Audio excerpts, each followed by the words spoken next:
Alright guys, welcome back, and in this tutorial we're going to be learning about the mathematical operators, because if a computer is really good at one thing, it's math. It's pretty much the best calculator in the world. So, well, let's just go ahead and get started. Now, we already saw in a couple examples before, I think I added some things and might have subtracted some stuff, but let me go ahead and just make a little variable. And my cursor's messing up at the beginning of every tutorial, like usual. And I'll just name it weight. And I'll put my weight in there, set it equal to, of course, my weight, which is 595 pounds. Now, let's just go ahead and print out something real quick so we can start testing these bad boys.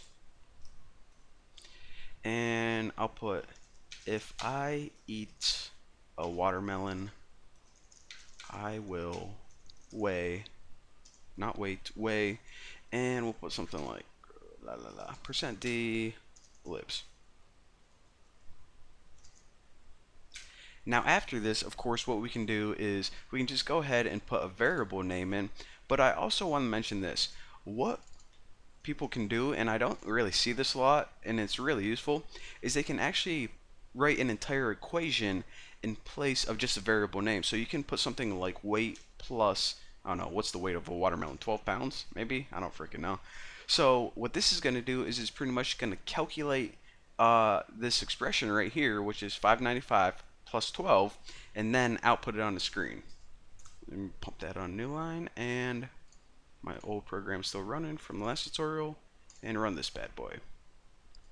So apparently, if I ate a 12-pound watermelon, I'm going to weigh 607 pounds. Simple enough. So we saw that we can add using the plus sign. And another thing that we can do is subtract. Of course, to multiply, it's the asterisk. It's the little symbol above the 8 on your keyboard. To divide, it's the forward slash. It's, I don't know where it is on your keyboard. It's next to the shift on my keyboard. And one other thing that we can do is actually this one right here, the percent sign. Now, this is called the modulus, and let me show you what it does. So this doesn't really make sense because, you know, if I had a watermelon, I weigh 7 pounds. So you're wondering, how the heck did it get 7? Did it divide by something? Well, what the modulus is the remainder whenever you divide. So whenever you divide 595 by 12, you're going to get some number, and you're also going to get a remainder of 7. So whenever you want that remainder, again, use the percent sign. It's called the modulus. Now, let me go ahead and show you guys something else. And this is probably going to help a lot of people understand why they're getting some different values in their program. So let's go ahead and make a few numbers. A, and we'll set this equal to 86 or something.